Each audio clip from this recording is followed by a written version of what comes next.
Hello, everybody, and welcome back to IntyCenter 1957. And before we begin this week, let me just start by wishing a very happy birthday to Ed Leslie, aka Brutus the Barber Beefcake, literally birthday, as this past set of games contained the day April 21st, 1957, the day that the Zodiac, the Butcher, Mr. Beefcake came into the world. The way we do things with the space-time continuum, just marvelous here on IntyCenter. With that out of the way, let's go ahead and jump right into the action. And we'll start with a bases loaded and bases clearing double from Bill Terry in the top of the ninth. That breaks a 5-5 tie between the Pilots and the Bandwagoners. And it looked like Stone Temple Seattle Pilots would be able to use that to get themselves an easy win. But it would be anything but easy in the bottom of the ninth. A Juan Soto walk and a Lou Gehrig double scored one run to start the inning, and after Noah Syndergaard was summoned, a walk by Stephen Kwan and a fielder's choice from Mickey Mantle would put runners on the corners with one out. Bryce Harper would single to score Gehrig and put Mantle on third as the tying run with one out, but Thor would get Scott Rowland to fly out, Jackie Robinson would do the same, and the Pilots would just barely hang on for the win. Old Hoss Radbourne tossed 148 pitches as he refused to give way to the bullpen in the series opener against the Shack of Their Own. He gave up 3 runs on 7 hits along the way. Unfortunately for the enhancers, Cy Blanton was a little bit better. He gave up just 1 run on 6 hits and 7 in the third innings. Dazzy Vance gets the final 5 outs for the save, and a Shack of Their Own take it 3-1. A Ted Williams first inning homer off Old Hoss is the difference in that one. Now, how about game 2 of Scythie versus Gales? Cool Papa Bell gets a leadoff single. Christian Yelich gets a 2-out, 2-run homer to stake the Gales to an early 2-0 lead. Those were the only 2 base runners allowed all game by Pete Alexander, who was absolutely dominant from there on. He tosses the complete game, giving up those 2 runs and 2 hits, walking none, striking out a pair. Scythie used triples from Jose and Roberto Clemente, who had 4 RBI in the game, by the way, to power the offense. They get a 7-2 win.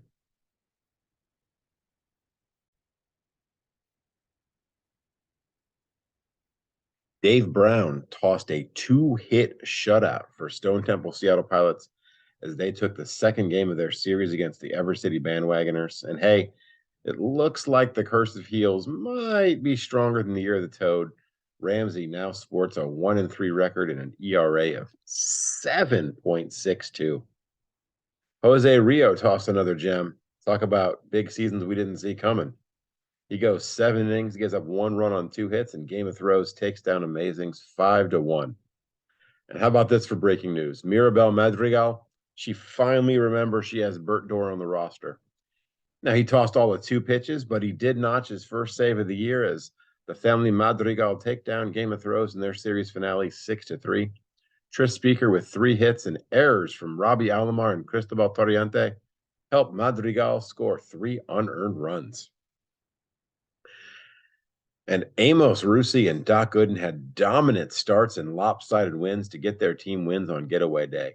Rusi went the distance as he gave up 1 run on 6 hits as his side crushed Stone Temple Seattle Pilots 9-1. Gooden gave up 1 run on 8 hits. He goes the distance, and Amazings pound the Demon Bags 10-1. Now, ever since he died in real life, Vita Blue has been lights out in Fidus, and he was at it again, absolutely dominating Scythie of Ostenard. Blue posthumously got the complete game 4-hitter, gives up 1 run, strikes out 4, and he walks nobody like a dead guy should. A Todd Helton 2-run homer in the 6th finally gives the enhancer some breathing room, and they win it 4-1. Hey, we watched as Fairbanks, Alaska became walk-off city. We had a 5-5 game after 9 between the Throws and the Bandwagoners. Buck Leonard drew a 1-out walk-off Mike Scott, moved to third on a double from the pinch-hitting Darrell Evans, and scores on that aforementioned walk-off a single from Wilson Reedus.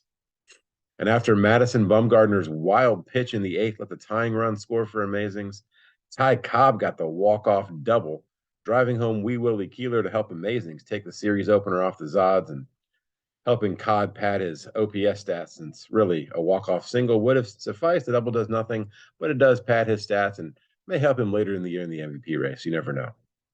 Now, April 21st, once again, happy birthday to Ed Leslie. Brought about 2 games with my favorite scoreline in baseball on the same day. That's right, a good old 1-0 game. First, we've got a Dutch Leonard Johan Santana duel. A first inning sac fly from Chipper Jones is the only run of that game. Leonard goes the distance with a 4-hit shutout. Santana goes 8 2/3. He gives up 1 run on 5 hits. Then we had a Denny Driscoll Johnny Cueto duel. This one had to wait till the 7th for the first and only run of the game. It comes on an Elston Howard RBI single. The Bandwagoners do get 2 base runners on board in the 9th to start the inning. They can't bring them home after Emmanuel Clase is brought in and he slams the door, unlike what he's able to do in real life, apparently. Thanks a lot, Pointy. Thanks a lot, B. 7 innings of 2-hit shutout baseball for Cueto and a hard luck loss with 8 innings of 6-hit baseball from Driscoll. And we're going to wrap it up with a pitching duel on the final day of games for this set, where honestly, both pitchers deserve to win. Pedro Martinez gives up 2 runs in the first and then shut down a shack of their own the rest of the way. But those 2 were too many to give up in this game, as Lefty Grove tosses a 3-hit shutout and Shaq takes it 2-0. That's going to do it for IntyCenter this week. Do yourself a favor, do something to celebrate Ed Leslie. Just don't stand too close to somebody who seems to be your best friend, especially if they're proficient with the super kick. We'll see you next time on IntyCenter 1957.